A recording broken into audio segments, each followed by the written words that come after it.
Can other conditions mimic a schizophrenia psychotic episode?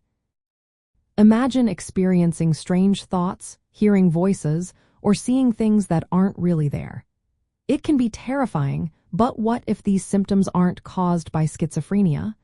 Many conditions can imitate a psychotic episode, making diagnosis tricky. Psychosis means losing contact with reality, and it can happen for many reasons. While schizophrenia is a common cause, it is not the only one. Understanding the differences helps doctors find the right treatment. Primary psychotic disorders like schizophrenia usually develop slowly. People often notice early signs like unusual thoughts or perceptions before a full-blown episode. These symptoms tend to stick around for a while and often start in late teens or early 30s. Auditory hallucinations, like hearing voices, are typical. A family history of mental illness can also point toward schizophrenia.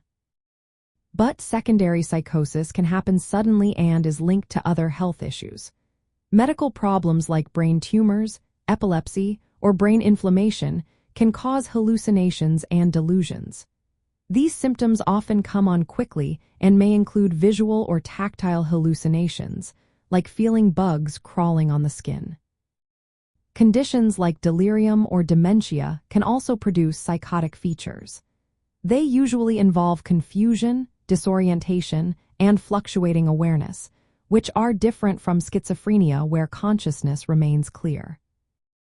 Mood disorders such as bipolar disorder or major depression can include psychotic symptoms, but these are usually tied to mood swings.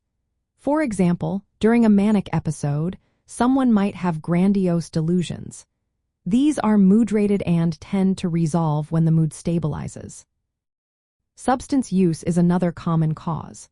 Drugs like methamphetamine, cannabis, or steroids can induce hallucinations and paranoia.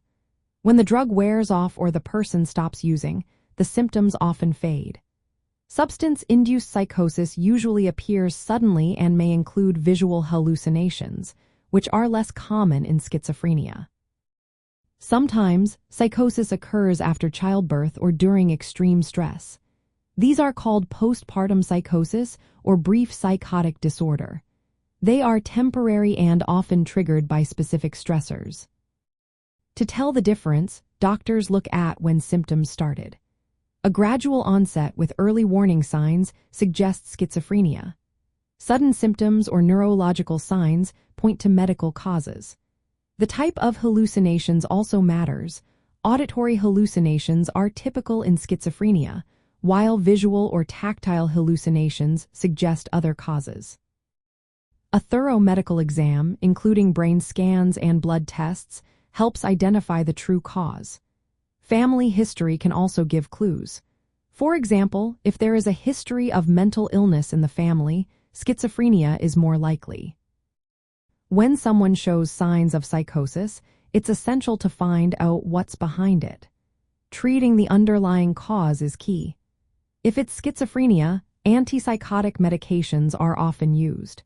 If it's a medical condition or substance use, addressing those issues can resolve the symptoms. Knowing that other conditions can mimic a schizophrenia psychotic episode helps prevent misdiagnosis. It ensures that the person gets the right treatment quickly. Recognizing these differences is vital for better outcomes and recovery.